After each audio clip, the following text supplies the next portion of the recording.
ಇವತ್ತು ತುಂಬ ಟೇಸ್ಟಿಯಾಗಿರೋ ಹಾಗೆ ಪಟಾಪಟ್ ಬೇಗ ಆಗುವಂಥ ಕರಾವಳಿ ಸ್ಟೈಲ್ ಮೊಟ್ಟೆ ಸಾಂಬಾರು ಹೇಳಿಕೊಡ್ತೀನಿ ಇವತ್ತು. ಎಲ್ರಿಗೂ ನಮಸ್ಕಾರ, welcome to my YouTube channel. ಇವತ್ತು ಕರಾವಳಿ ಸ್ಟೈಲಲ್ಲಿ ಹೇಗೆ ಮೊಟ್ಟೆ ಸಾರು ಮಾಡ್ಕೊಳ್ಳೋದು ಅಂತ ಹೇಳ್ಕೊಡ್ತೀನಿ. ತುಂಬ ಈಸಿಯಾಗಿದೆ ಇದು ರೆಸಿಪಿ. ಸೊ ಬೇಗ ಬೇಗ ಮಾಡ್ಕೋಬಹುದು.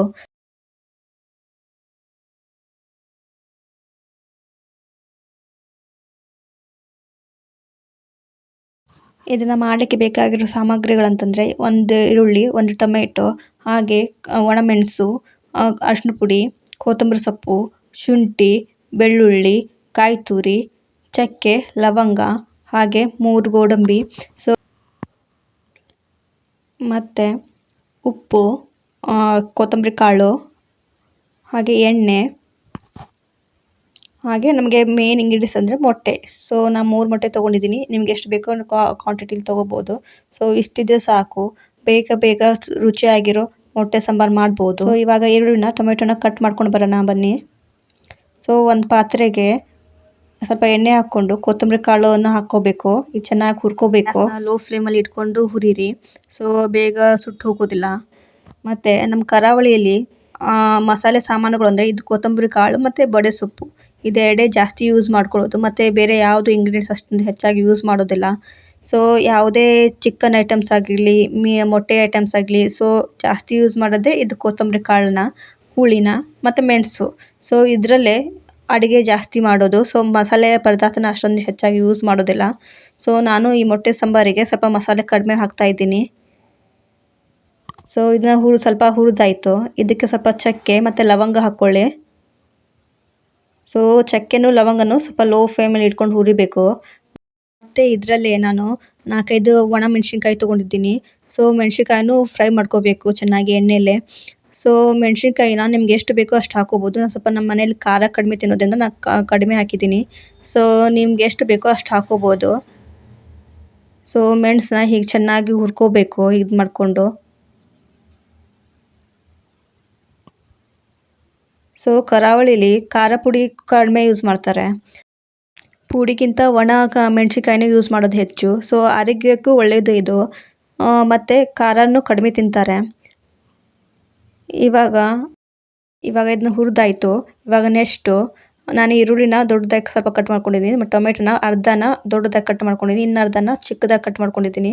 ಈರುಳ್ಳಿನ ಅಷ್ಟೇ ಅರ್ಧನ ದೊಡ್ಡದಾಗಿ ಕಟ್ ಮಾಡ್ಕೊಂಡಿದ್ದೀನಿ, ಇನ್ನು ಅರ್ಧನ ಸಣ್ಣದಾಗಿ ಕಟ್ ಮಾಡ್ಕೊಂಡಿದ್ದೀನಿ. ಇದು ಒಗ್ಗರಣೆಗೆ. ಒಂದು ಮಿಕ್ಸಿ ಜಾರಿಗೆ ಈರುಳ್ಳಿನ ಹಾಕ್ಕೋಬೇಕು. ಯಾವುದೇ ರೀತಿ ಹುರ್ಕೋಬಾರ್ದು, ಹಸಿ ಈರುಳ್ಳಿನೇ ಹಾಕಬೇಕು. ಹಾಗೆ ಒಂದು ಅರ್ಧ ಟೊಮೆಟೊ ಹಾಕ್ಕೋಬೇಕು.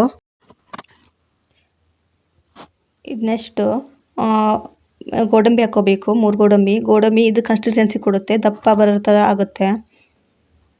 ಸೊ ಟೇಸ್ಟು ಕೂಡ. ಆಮೇಲೆ ಕಾಯಿ ತುರಿ ಹಾಕ್ಕೋಬೇಕು.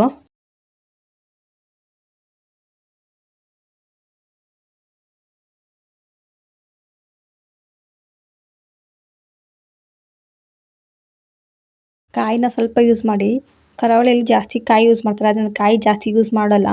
ಸೊ ಇವಾಗ ಬೆಳ್ಳುಳ್ಳಿ, ಸ್ವಲ್ಪ ಶುಂಠಿ,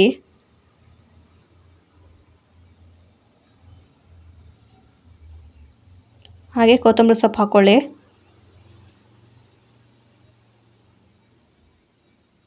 ಇದಕ್ಕೆ ಸ್ವಲ್ಪ ಒಂದು ಚಿಟಿಕೆ ಅರಿಶಿನ ಪುಡಿ ಹಾಕ್ಕೊಳ್ಳಿ.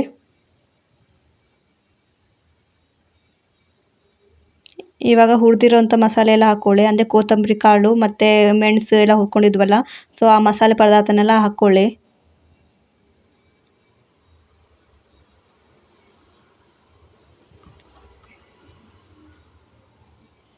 ಸೊ ಇವಾಗೆಲ್ಲ ಮಿಕ್ಸಿ ಜಾರಿಗೆಲ್ಲ ಐಟಮ್ಸ್ ಹಾಕ್ಕೊಂಡಾಯಿತು.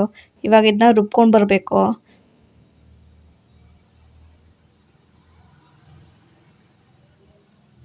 ಇವಾಗ ಇದನ್ನ ಚೆನ್ನಾಗಿ ಮಿಕ್ಸಿಗೆ ಹಾಕ್ಕೊಂಬರೋಣ.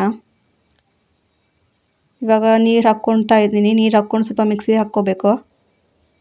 ಈಗ ಆಲ್ರೆಡಿ ರುಬ್ಕೊಂಬಿಟ್ಟಿದ್ದೀನಿ ನೋಡಿ, ಇಷ್ಟು ಸಣ್ಣದಾಗಿರಬೇಕು ಮಸಾಲೆ ಎಲ್ಲ. ಇವಾಗ ಒಂದು ಪಾತ್ರೆಗೆ ಎಣ್ಣೆ ಹಾಕ್ಕೋಬೇಕು.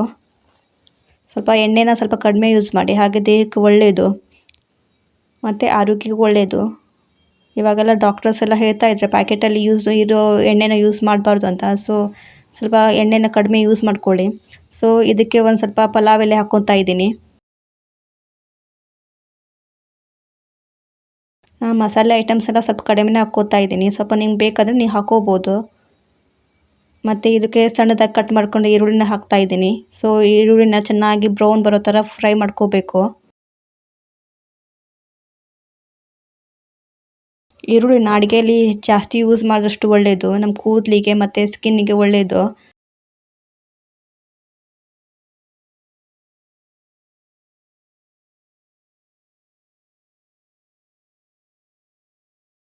ಇದು ಬ್ರೌನ್ ಕಲರ್ ಬರೋ ತನಕನೂ ಹುರ್ಕೋಬೇಕು. ಸ್ವಲ್ಪ ಗ್ಯಾಸ್ನ ಲೋ ಫ್ಲೇಮಲ್ಲಿ ಇಟ್ಟಿರಬೇಕು.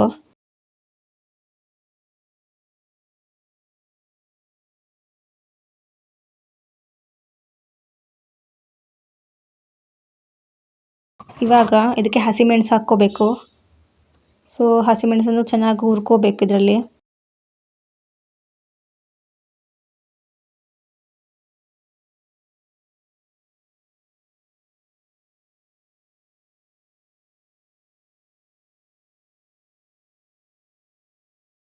ಇದಕ್ಕೆ ಸ್ವಲ್ಪ ಕಟ್ ಮಾಡ್ಕೊಂಡು ಟೊಮೆಟೊ ಕಟ್ ಹಾಕ್ಕೋಬೇಕು. ಸ್ವಲ್ಪ ಕಡಿಮೆನ ಟೊಮೆಟೊನ ಸ್ವಲ್ಪ ಕಡಿಮೆನೇ ಹಾಕ್ಕೊಳ್ಳಿ, ಇಲ್ಲಾಂದರೆ ಸ್ವೀಟ್ ಥರ ಬರುತ್ತೆ. ಸೊ ಟೊಮೆಟೊನ ಸ್ವಲ್ಪ ಕಡಿಮೆ ಯೂಸ್ ಮಾಡೋಷ್ಟು ಒಳ್ಳೆಯದು. ಇವಾಗ ಚೆನ್ನಾಗಿ ಎಲ್ಲ ಫ್ರೈ ಆಗ್ತಾ ಇದೆ ನೋಡಿ, ಹೊಗೆ ಬರ್ತಾ ಇದೆ ಮೇಲ್ಗಡೆ, ಹಾಗೆ ಘಮ ಕೂಡ ಹರಡ್ತಾ ಇದೆ. ಇದಕ್ಕೆ ಇವಾಗ ನಾವು ರುಬ್ಕೊಂಡಿರೋಂಥ ಮಸಾಲೆನ ಹಾಕ್ಕೋಬೇಕು.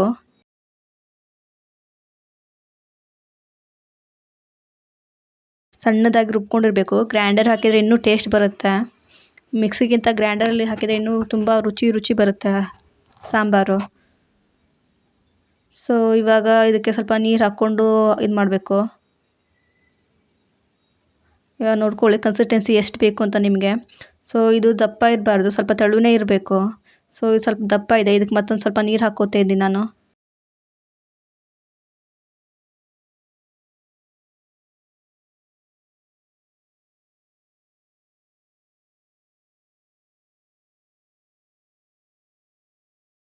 ಸೊ ಈ ಥರ ಕನ್ಸಿಸ್ಟೆನ್ಸಿ ಬರಬೇಕು, ತೆಳು ಇರಬೇಕು. ಅಂದರೆ ಮೊಟ್ಟೆ ಹಾಕಿದ ತಕ್ಷಣ ಅದು ಮತ್ತೆ ದಪ್ಪ ಆಗುತ್ತೆ. ಸೊ ಅದಕ್ಕೆ ಸ್ವಲ್ಪ ತೆಳು ಇದ್ದರೆ ಒಳ್ಳೆಯದು, ಇಲ್ಲ ಸಾಂಬಾರು ಅಂತ ಗ್ರೇವಿ ಟೈಪ್ ಆಗ್ಬಿಡುತ್ತೆ. ಇದಕ್ಕೆ ನಾನು ಸ್ವಲ್ಪ ಉಪ್ಪು ಹಾಕ್ಕೋತಾ ಇದ್ದೀನಿ. ಸೊ ಮೊಟ್ಟೆ ಸಾಂಬಾರಿಗೆ ನಿಮ್ಗೆ ಎಷ್ಟು ಬೇಕು ನೋಡು ಅಷ್ಟು ಉಪ್ಪು ಹಾಕ್ಕೋಬೇಕು. ನಾನು 1.5 ಸ್ಪೂನ್ ಯೂಸ್ ಮಾಡ್ತಿದ್ದೀನಿ.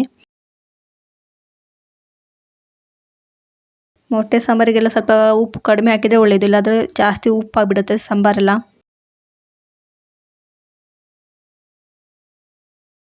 ಇವಾಗ ಇದೆಲ್ಲ ಇದಾಗಿದೆ. ಸ್ವಲ್ಪ ಇದು ಚೆನ್ನಾಗಿ ಕುದಿ ಬರಬೇಕು. ಸ್ವಲ್ಪ ಒಂದು 5 ನಿಮಿಷ ಬಿಡೋಣ ಇದನ್ನ.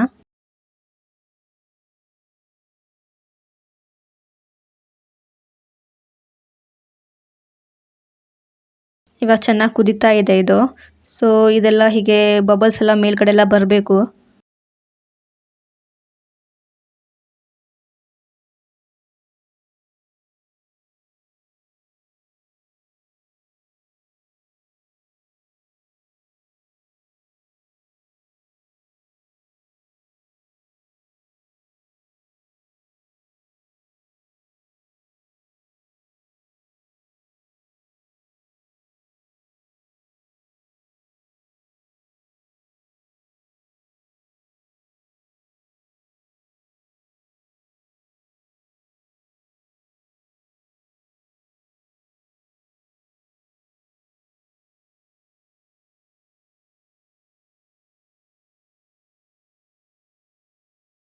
ಇವಾಗ ಇದು ಚೆನ್ನಾಗಿ ಕುದ್ದಿದೆ. ಇದಕ್ಕೆ ಮೊಟ್ಟೆ ಹೊಡ್ಕೊಂಡು ಹಾಕಬೇಕು. ಸೊ ನಾವಾಗ ತೊಗೊಂಡಿದ್ವಲ್ಲ ಮೊಟ್ಟೆನ, ಅದನ್ನ ಹೀಗೆ ಬ್ರೇಕ್ ಮಾಡಿ ಹಾಕಬೇಕು ಇದನ್ನ.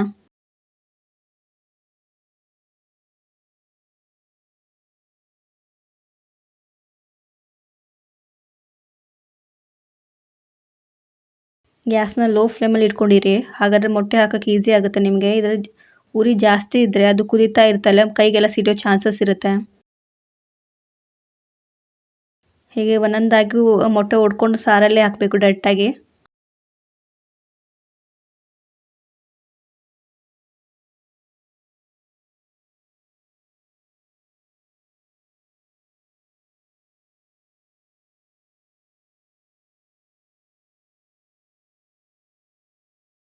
ಸೊ ಇವಾಗೆಲ್ಲ ಮೊಟ್ಟೆ ಹೊಡೆದಾಯ್ತು. ಇವಾಗ ಅದನ್ನ ಚೆನ್ನಾಗಿ ಕುದಿಯಕ್ಕೆ ಬಿಡಬೇಕು.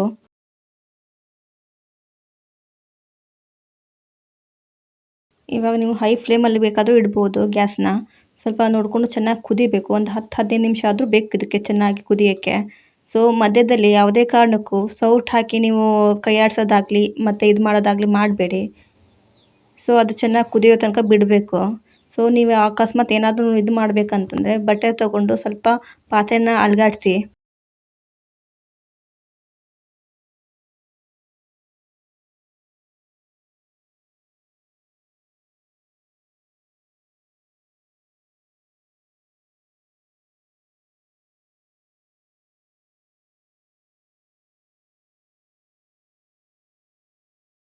ಹತ್ತರಿಂದ 15 ನಿಮಿಷ ಕುದಿಬೇಕು ಚೆನ್ನಾಗಿ. ಸೊ ಇದು ಕುದ್ದಾದ್ಮೇಲೆ ಇದಕ್ಕೆ ಮೇಲ್ಗಡೆ ಕೊತ್ತಂಬರಿ ಸೊಪ್ಪು ಹಾಕ್ಕೋಬೇಕು. ಟೇಸ್ಟ್ ಚೆನ್ನಾಗಾಗುತ್ತೆ. ಇವಾಗ ನಮ್ಮ ಕರಾವಳಿ ಸ್ಟೈಲ್ ಮೊಟ್ಟೆ ಸಾಂಬಾರು ರೆಡಿ ಆಯಿತು. ಸೊ ಮನೇಲಿ ಒಂದ್ಸಲ ಮಾಡಿ ಹೇಗಿತ್ತಂತ ನಂಗೆ ಕಮೆಂಟ್ ಮಾಡಿ. ಹಾಗೆ ಮುಂದಿನ ರೆಸಿಪಿ ಯಾವ್ದು ಬೇಕಂತ ಕಮೆಂಟ್ ಮಾಡಿ. ಸೊ ನಾನು ಅದನ್ನ ಮಾಡೋಕ್ಕೆ ಟ್ರೈ ಮಾಡ್ತೀನಿ. ಸೊ ಇಲ್ಲಿವರೆಗೂ ನನ್ನ ವಿಡಿಯೋ ನೋಡಿದ್ದಕ್ಕೆ thank you so much. Bye. ಮತ್ತೆ ಮುಂದಿನ ವಿಡಿಯೋ ಸಿಗೋಣ.